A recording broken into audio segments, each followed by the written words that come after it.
Hello, everyone, and welcome to my YouTube channel, Indian Soul in Europe.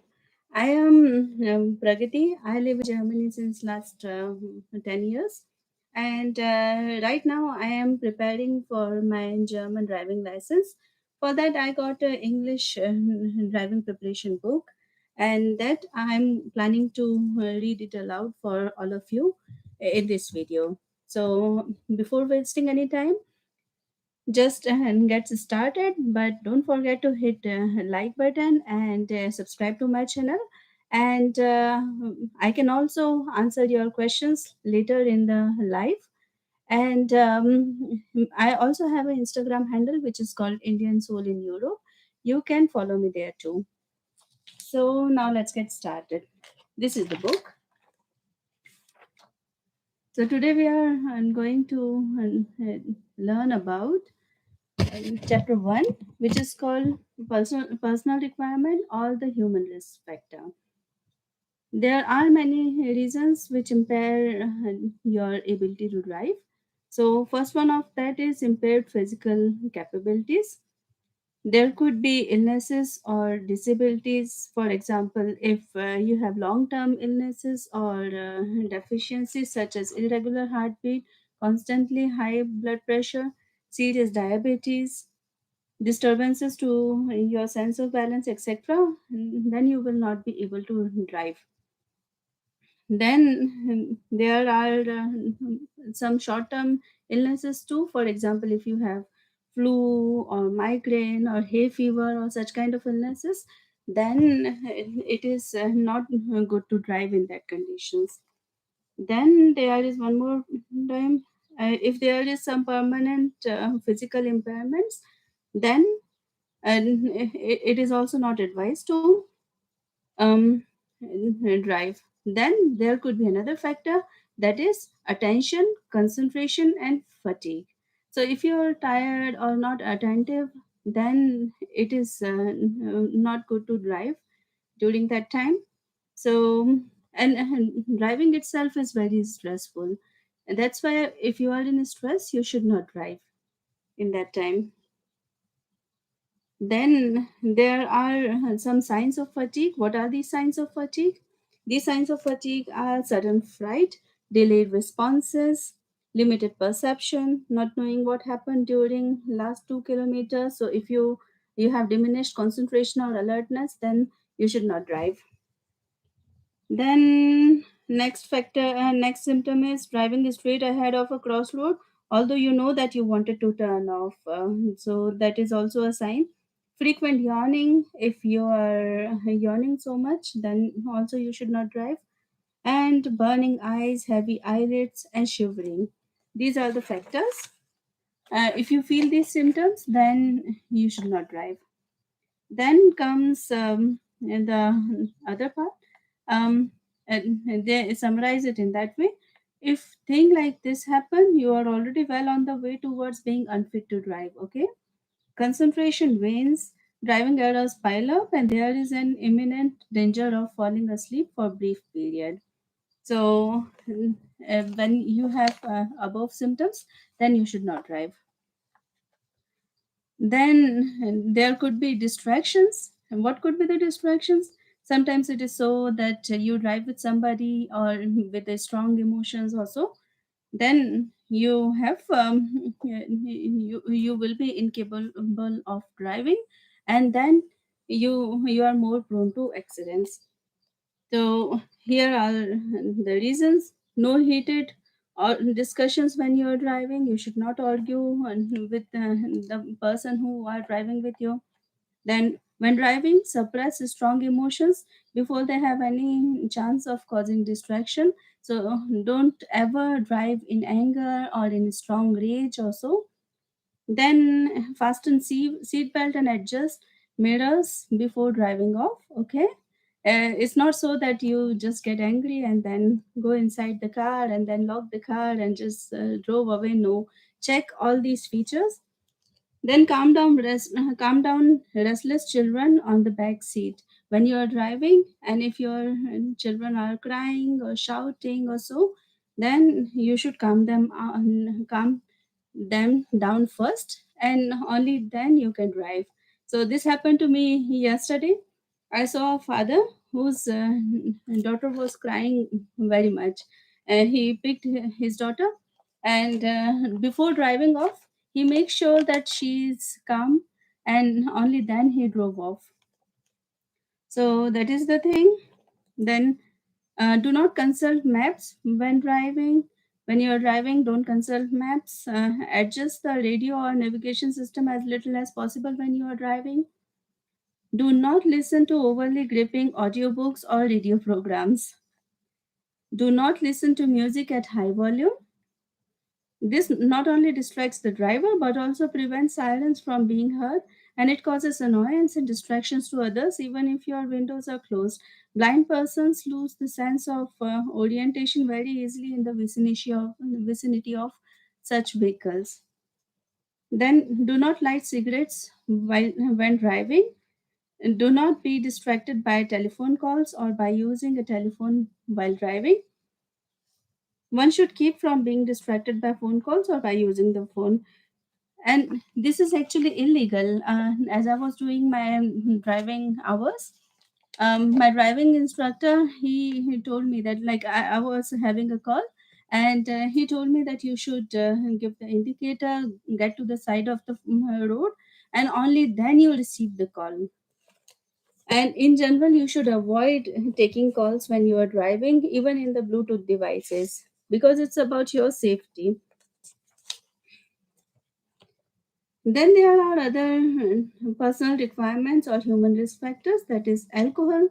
And this part is very important because alcohol is the common substance that almost everybody takes.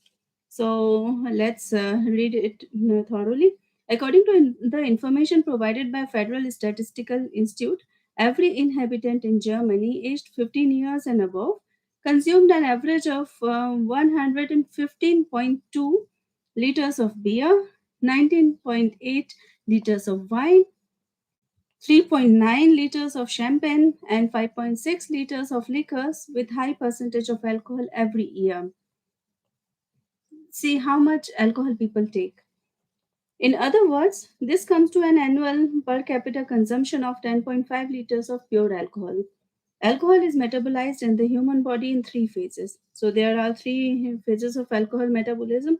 First one is resorption phase, diffusion phase, and elimination phase.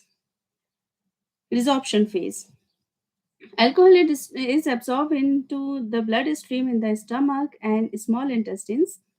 The concentration of alcohol is, as well as its temperature and the state of emptiness of the stomach, also plays a major role here. Drinking on an empty stomach, getting blind drunk, or taking certain medication or drugs such as sleeping pills or tranquilizer can increase the intoxicating effect of alcohol. So this you should also consider.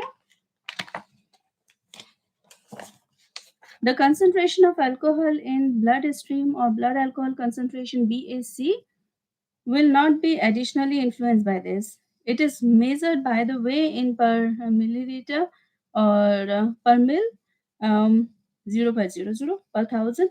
So usually by testing a blood sample. Then let's talk about diffusion phase. In this phase, the alcohol is distributed in the entire body by blood and reaches all organ. Elimination phase. In this phase, the alcohol is again broken down in the body. About 90% of this process takes place in the liver. This metabolism is extremely slow. In a healthy person, zero point 0.1 mil is broken down per hour on an average. Sleep and so called sobering agents like cafe, taking a walk, fresh air, and sports cannot influence this rate. So then here is a table. Can you read that? I see the mirror image here. So this is evening 2 hours. BAL is 1.8%. Morning 7 hours and something like that. If I will ever get the opportunity to put this, edit this video, then I will put this table here. Otherwise, you can read this. Okay. Now let's talk about personal requirements or human risk factors. Even small amounts of alcohol from a BAL of 0.3% affect the central nervous system. Your fitness to drive is considerably impaired due to lower self criticism, the loss of inhibitions, lower risk aversion, more time being needed to process information, a narrowing of your field of vision as in the tunnel, increased aggression, misjudging dangerous situations, reduced attentiveness, miscalculation of speed and distance, increased sensitivity to dazzling, a reduction of automatic responses, a lowering of your perception of space and depth, a restriction in your ability to adopt a brightness and the dark, a reduction in your sensitivity to red light, a reduction in the coordination of your movements, and longer reaction times, deterioration of your ability to detect which direction sounds are coming from. Thus, the consumption of alcohol is constantly a cause of traffic accidents, sometimes with considerable damage to property and or personal injury.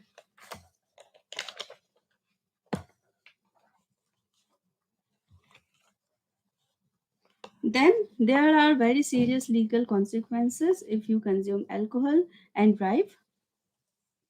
Being in charge of a vehicle when you are unfit to drive is a criminal offense. The law distinguishes between the following limits: a BAL of zero point 0. Um, I don't know, this is percent like science, but this is different. Since August 2007, there has been a ban on alcohol for novice drivers during the probationary period and younger drivers on their 21st birthday. Violations thereof are punishable by fine or orders to complete a special awareness seminar and 2 points on central traffic register. These points are very dangerous. If you get 3 points, your driver's license will be cancelled for the life. So this you should consider. And as it is said that one should not drink and any alcohol during their probatory period when they are driving the car. A BAL of zero point 0.3. I don't know what this sign is called, but I will use it like a percent. Then I will correct it. Yeah. So a BAL of 0.3%. If a motorist with a blood alcohol level of 0.3% shows sign of faulty driving, we speak of relative fitness to drive. Hmm. Such signs can be weaving, particularly slow and cautious driving on wide roads or an accident. Depending on whether the accident has consequences or not, becoming a direct danger or even causing an accident, the motorist may be given a conviction of drunk driving, Section 316 STGB, or on grounds of posing a risk to road traffic, section 31 sorry 315C STGB. Now let's talk about a BAL of 0.5%. Motorists who are still fit to drive and who drive a vehicle on the road despite having a blood alcohol level of 0.5% or more are in breach of an administrative rule. This behavior is punishable with a fine, suspension of the driver's license, and a point to central traffic register. Now let's talk about a BAL of 1.1%. Person driving automobiles and having a BSC of 1.1% or more are absolutely unfit for driving in any case. Okay, and they are punishable for drunken driving, Section 316 STGB, or in case of an accident or near accident, the charges of endangering road traffic, Section 315C STGB. In concrete terms, this could entail a fine or a prison sentence of up to 5 years in the case of malicious intent and endangering and cancellation of the driver's license and points to the Central Traffic Register. What you can do? Consumption of alcohol is by and large acceptable in our society. Ignoring the problem of under influence of alcohol in traffic would, however, be fatal. Besides the health hazards and the impact on the ability to drive described above, it is the slow loss of control that makes the consumption of alcohol so dangerous for other road traffic users. No sensible person would enter a pub with a deliberate intention of driving home in a totally inebriated condition. Nevertheless, in 2010, 929 people are killed in 62 sorry in 2010, 929 people were killed in 62,851 road accidents. See how much big amount it is, where the driver has been drinking. So you should never drink and drive. What you can do is, this is why there must be strict rules regarding drink and driving. First, decide who is going to drive and must not therefore drink one drop of alcohol. Okay. Do not encourage the driver to join you for a drink. So, if you are a friend of a driver, you should not encourage the driver to drink with you. Third, take a taxi. The price is reasonable if several persons are sharing. So, you can take a taxi if many people are there, or even you are alone. It is never a good idea to drive when you are drunk. Then use public transport. That could be a thing. If it is clear at the outset that there will be alcohol consumption at some events, don't take the car. This is also a good idea. Get someone to pick you up. You can call your friends or family and they can pick you up. Never get into car with a driver who has been drinking alcohol. That's the point to remember. Otherwise, that person will cause an accident and you will die. Okay, and then the next point. Try to stop people who have been drinking from driving. It's worth your effort. So you should not accept it like, okay, that driver is drinking, that is okay. No, you should show you should oppose this behavior. No. So remember, never drink and drive. Now let's talk about some illegal sugars. I am not going to use such words in my video, otherwise it will get demonetized. So Um, every year there are about 1,500 traffic accidents in Germany where the drivers has been taking illegal sugars. Almost almost 50 people are killed, more than 500 seriously injured, and close to 1,500 sustain minor injuries. What is the effect of sugars on your fitness to drive? The effects of taking sugars on your fitness to drive can hardly be predicted with certainty. This has the effect of increasing the risk and is highly relevant for the combination of different drugs or the combination of drugs and alcohol. On top of this, many people who take sugars are not aware that not only alcohol but also sugars and certain drugs, certain medicines can sometimes have a considerable and lasting influence on your fitness to drive. However, this is certain that narcotic sugars are addictive and can cause a state of intoxication. Merely consuming one of the substances listed in the following page once can render uh, a person unfit to drive. The effects can include trouble with concentrating and remaining alert, errors of judgment, reduced awareness of dangers. You can read more about this in following pages. And at the end of this chapter, I will show you that in the German book, there is much more information. This English part is very outdated, and the German part is outdated. And I think this book is out of print since long because I didn't got this book from anywhere. And then I think it is a very old book, I would say. Now, limits. There are no legal limits for illegal drugs where you are deemed relatively or absolutely unfit to drive. This is mainly because the effect of various um, sugars are very different and heavily dependent on the person in question and his or her constitution. When the body work of psycho active substances. This does not happen in a straight line as in the case of alcohol, but erratically, and the time scale is hard to estimate.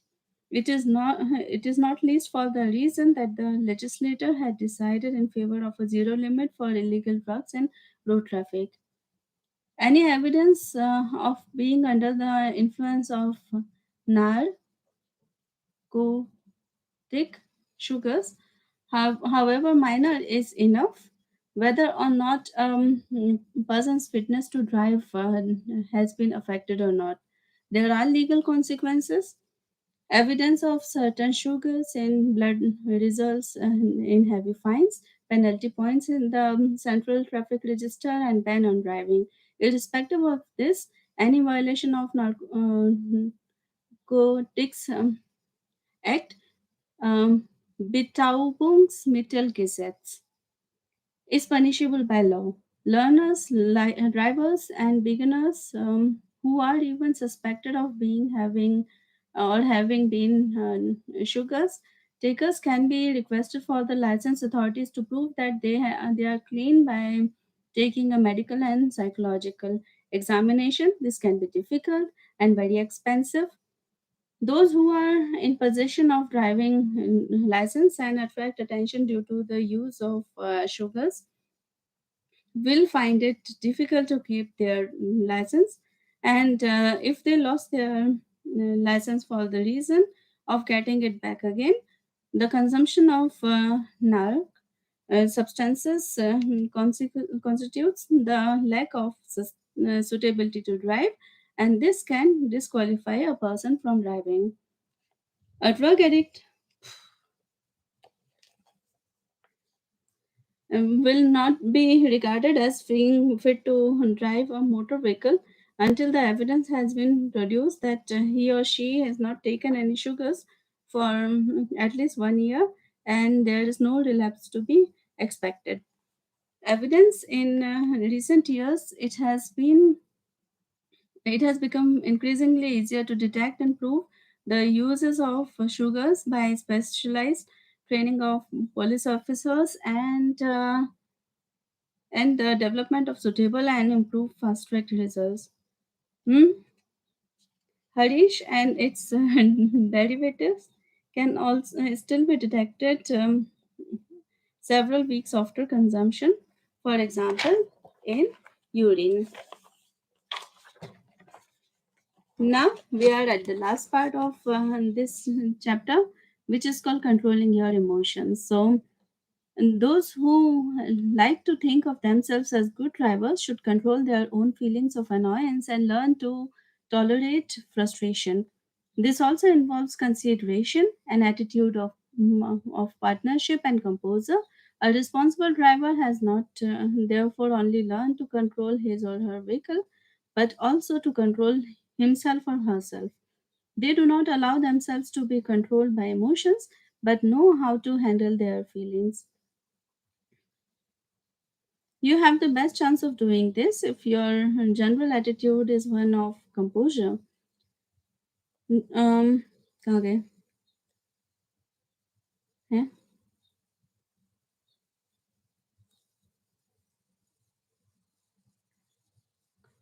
Oh, sorry, I've lost the point. Yeah, here we are.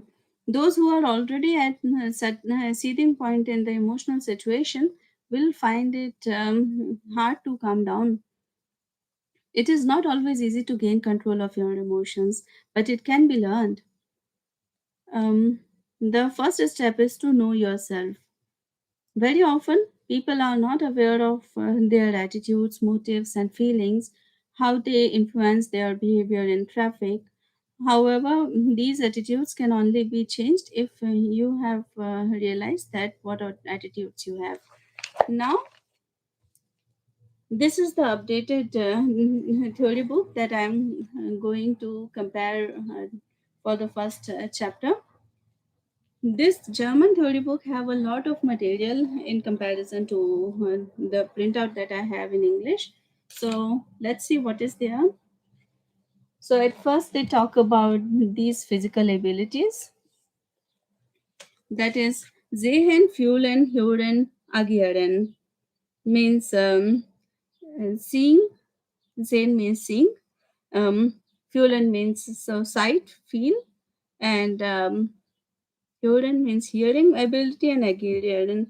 So they talk about all these abilities. It will take much time if I will go into details, but so that you can read by yourself. And then let me see what is there, what not is there. So